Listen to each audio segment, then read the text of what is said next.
But there was once a time when evil lurked in this beautiful place, when people entrenched themselves behind thick walls, always with a watchful eye on the sea.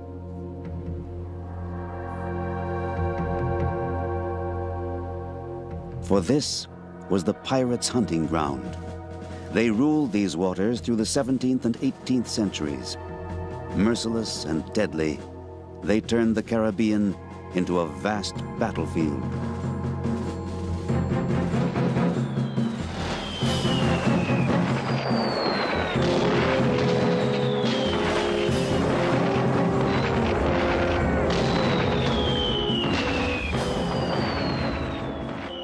Day after day, the pirates struck fear into the hearts of seafarers. And then, one day, everything changed.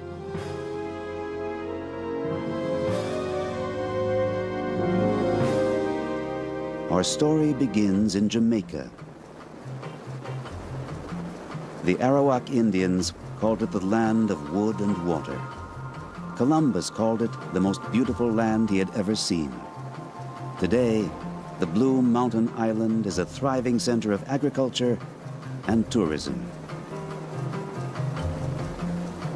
But back in 1655, when England conquered it, seizing it from Spain, Jamaica became the site of an international conflict, a battle for the riches of the New World.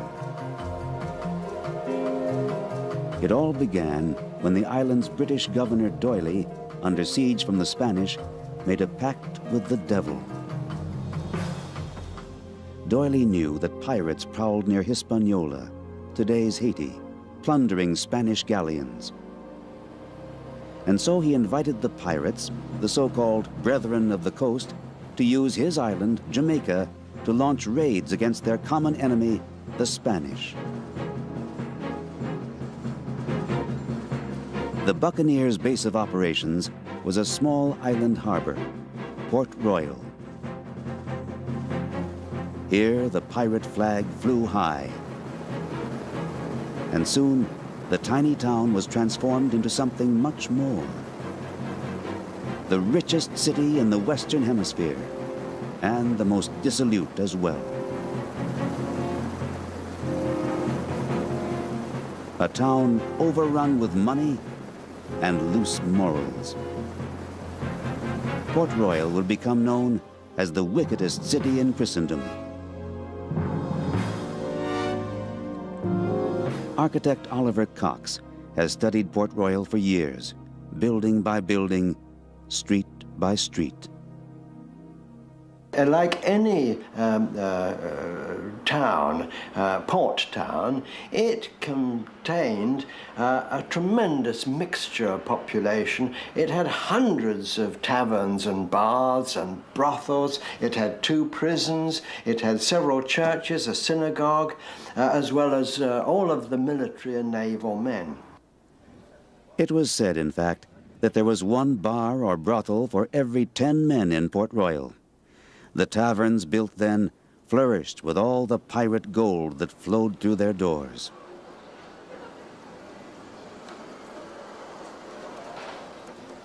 They said the main street of Port Royal was richer than Cheapside. Now that was the main trading street in the center of the city of London at the time. And most of those riches were due to just one thing: Jamaica's favorable location, for the island was situated in the heart of the Spanish trading route. Ships traveling from South America to Spain put in at Havana first, and they all passed right by Jamaica, by the Buccaneers of Port Royal. The ships from Cartagena were always full of treasure. Once the harbor of Columbus, Cartagena was the pearl of colonial America.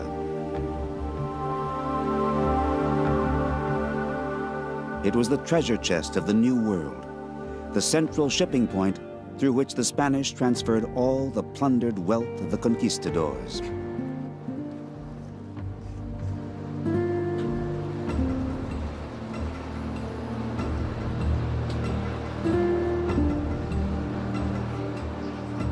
No other city was such a magnet for adventurers, seafarers, and soldiers of fortune.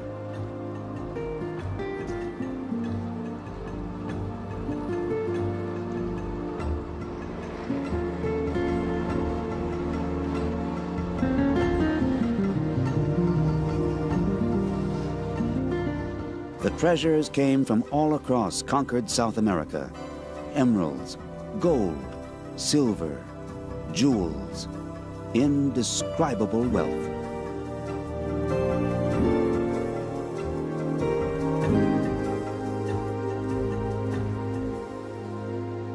In Cartagena, the treasure was well protected. But just beyond the fortified walls, the trouble began. For the voyage back to Spain was long and perilous, and on the way, only the harbor of Havana offered protection. Here, the fortified walls and heavy cannons of El Morro stood guard.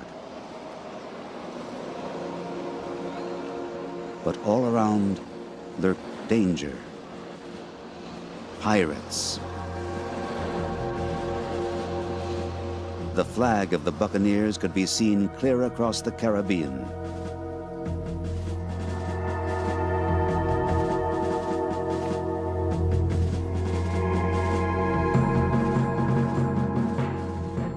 Because of the ever-present menace, the islands of the Caribbean were heavily fortified. Even now, the battlements loom above them like eagles' nests. Thick walls testified to the relentless clashes. And they were not only against the buccaneers, for here, far from home, all the old European nations, England, France, Holland, and Spain, all were engaged in a struggle for power, a struggle to capture the incredible wealth of the Americas.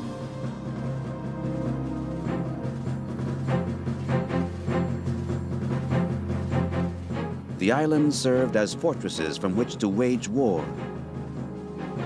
The naval battles around them were long and fierce, and many great ships were sent to the bottom of the sea.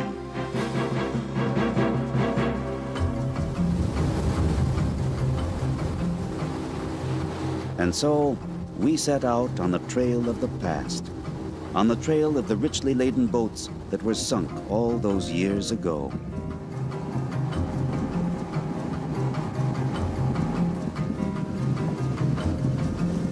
For centuries, the debris from the naval battles, the wreckage of pirate attacks, has been lying in the depths of the Caribbean. All around the islands of the West Indies, scattered on the seabed, are the bits and pieces which have survived the years.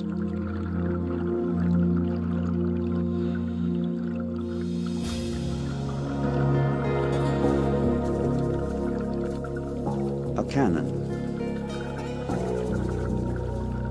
A chest.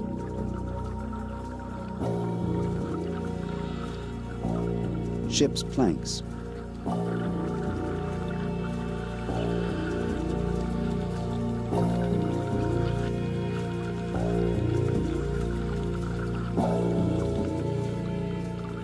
These are the remnants of the great galleons, the remains of once proud ships from long ago, today guarded only by the fish.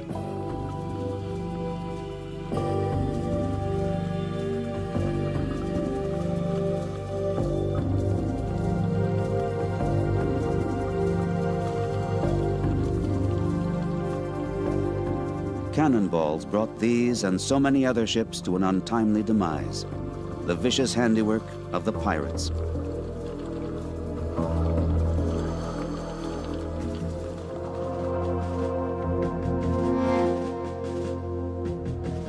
Bartholomeus, Rock, Blackbeard, these are the buccaneers who ravaged the Caribbean, and it was men like this who made Port Royal rich. And And the pirates said, if you give us permission, we will capture only the French and the Spanish ships so long as we can use your harbour. And from that moment, from 1655 to 1690, the city grew at a faster rate than any new towns built since the last war, at a huge rate. And it became from nothing to a city of 1,000 people. Of all the pirates, it is mainly the infamous Henry Morgan who became synonymous with Port Royal. After each of his notorious raids, he always returned to the harbor. Historian Roderick Ebanks recalls Morgan's impact on the city. Morgan was one of the best-known pirates, buccaneers in his time. He seems to have been a man who had a lot of leadership ability, and so he was able to organize the largest number of pirates who operated from Port Royal. He was a very brutal, very violent man who used terrorism to frighten the Spanish. And he brought millions of dollars worth of bullion and silver and gold into Port Royal. This money financed trading activities, and it also helped to finance the slave system that was set up in Jamaica. Amazingly enough, Henry Morgan was knighted and made lieutenant governor of the island in 1672. The town became a trading center to rival even Britain. These were the best of times for Port Royal. The money flowed through Port Royal like water through a sieve. We have a saying in Jamaica, easy come, easy go. So the pirates would come in with a lot of money and they would spend it in the taverns and the brothels, they would gamble it out. But then, one day, everything changed. On June 7, 1692, tragedy struck, and the city trembled when a terrible earthquake shook the island, and the seas rose up. In one terrible instant, the force of nature descended upon this dissolute city like the wrath of God. One eyewitness, the priest Emmanuel Heath, described the events. I found the ground rolling and moving under my feet. I saw the earth open and swallow up a multitude of people, and the sea mounting in upon us over the fortifications.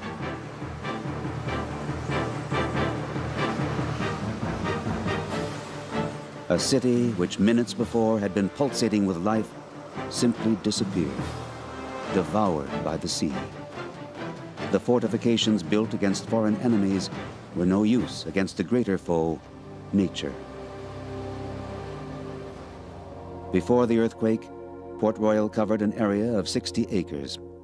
After the catastrophe, less than half, only 25 acres, remained. Port Royal was now cut off from the mainland. The wounds inflicted upon Port Royal by the earthquake have yet to heal. It is now only a shadow of its former self. The old Port Royal, a sunken city.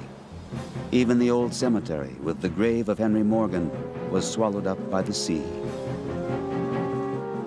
A new cemetery had to be established to bury all the dead, crushed under collapsed walls or washed up by the sea. In all, 2,000 people died, almost the entire population.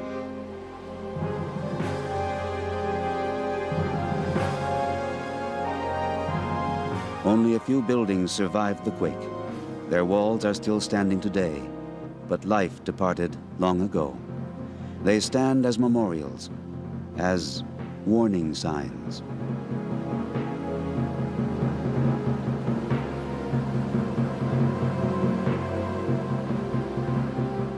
Fort Charles, too, lingers like a ghost town.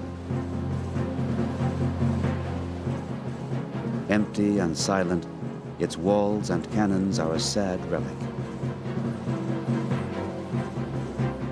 Testaments to a terrible time when the richest city in the Western Hemisphere was suddenly transformed into a city of the dead. A city swallowed up and lost under the waves.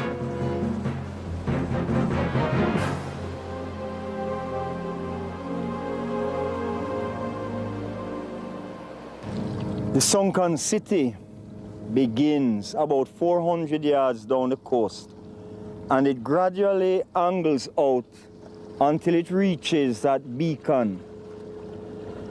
Then from the beacon it comes across to the Coast Guard facility to Chocolate Hall, the present parade ground. So all of this is sunken city. All of this is that part that has never ever been reclaimed. The sunken city. We want to see it, a metropolis buried beneath the waves. For it was not only walls and buildings that were devoured by the sea in 1692, but unimaginable riches. The gold and silver of one of the wealthiest cities in the world, as Michael Cox confirms. There is, under the water here, a hidden treasure, you're right. There is also a treasure under the lower parts of the land, which has been subsequently filled up. And so the treasure is not for treasure seekers and not easy for them to find. And the government of Jamaica try and make sure that treasure seekers don't come diving there. The temptations of the sunken city are great. But right behind any would-be treasure hunters is the Coast Guard.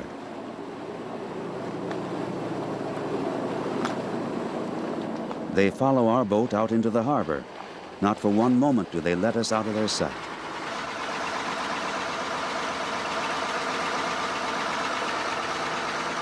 Exaggerated precautions? Not really. Already, too many treasures have disappeared, snatched up by illegal diving expeditions. Only with the Coast Guard's agreement, only with their accompaniment, will they let us dive at all.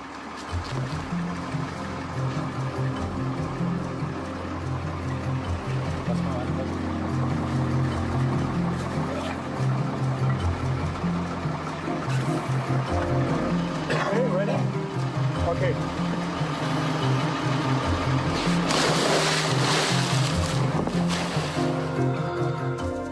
Below the surface, visibility is limited to a few yards. The first thing discernible on the seabeds are the traps left by island fishermen. But there is no gold shimmering in these cages, just a few fat moray eels.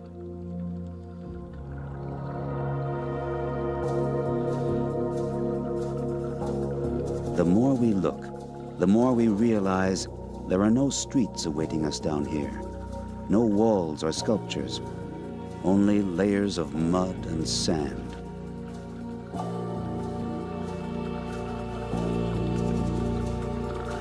The sunken city, you have to imagine it. It lies buried under 3 centuries of debris.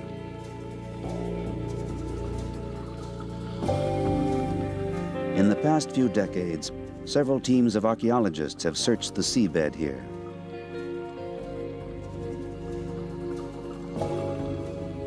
Their handiwork is in place, strings that mark the outlines of buildings and streets.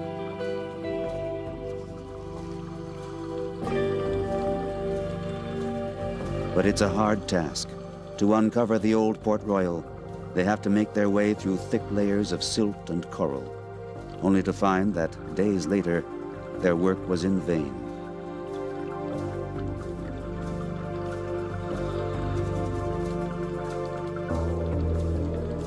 Still, there have been successes. In the 1960s, 2 large caches of Spanish silver coins were reportedly found here.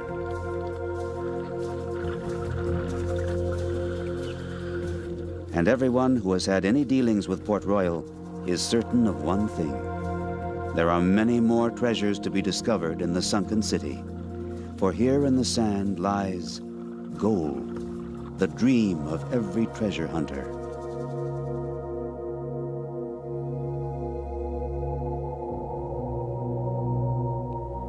Yet, what the archaeologists have uncovered is mostly the traces of pirate life. So far, the greatest finds have been mere fragments. In Port Royal's museum, the old military hospital, lie the treasures, priceless pieces of the past. Some are the rich goods of trade ships, some the actual personal possessions of pirates, revealing the way they lived.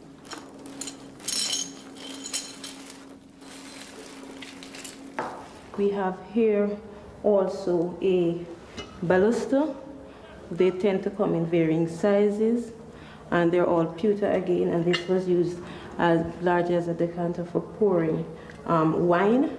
The wine usually are stored in onion bottles. Again, the onion bottles were of varying sizes, but they were largely of this size.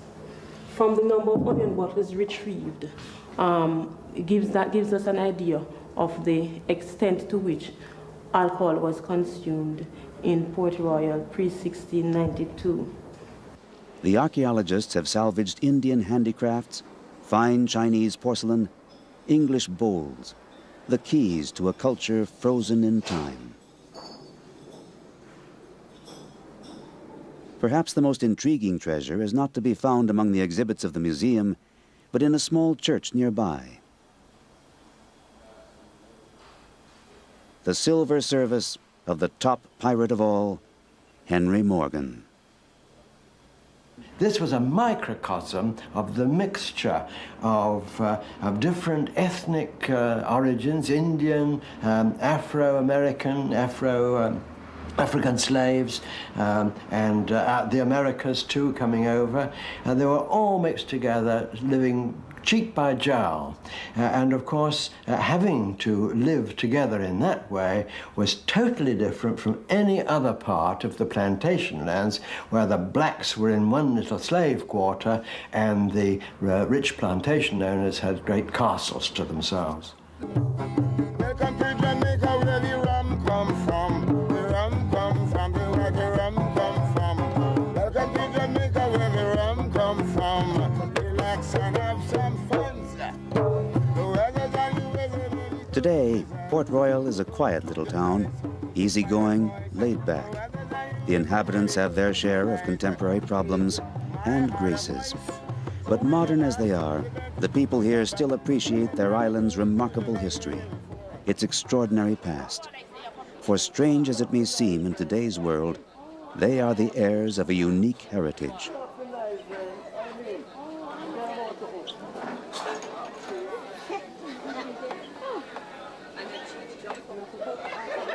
And in many ways, that heritage is still alive.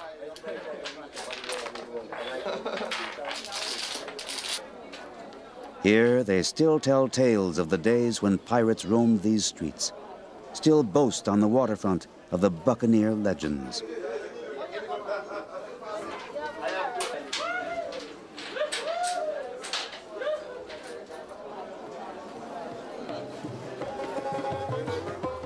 And in this little harbor by the waters of the Caribbean, the archaeologists and inhabitants have an ambitious aim: to take a corner of the 20th century and breathe life once again into old Port Royal, to uncover the entire city beneath the waves and transform it into an underwater museum, the first of its kind, to recreate the city of the pirates, the city of ancient lore.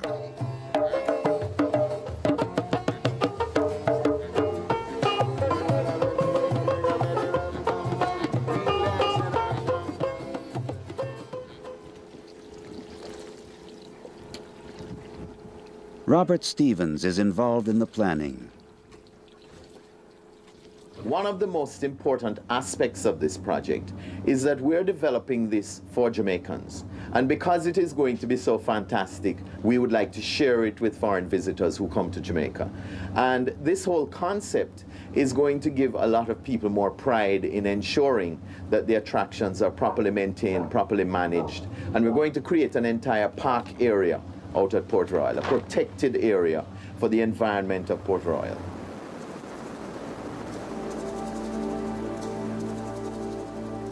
To fuse the present and the past, that is the dream. But as the modern wrecks and sunken ships on the coastline of Jamaica attest, What happened then in Port Royal can happen again any time. The whims of nature are still as dangerous as ever, still capricious, still taking their toll. Nevertheless, the treasure hunt goes on. The archaeologists toil against silt and sand, against storms and hurricanes, and they dream of the day when the houses on land are restored, the city underwater uncovered. Will it come to pass? Who can say? But this is the dream.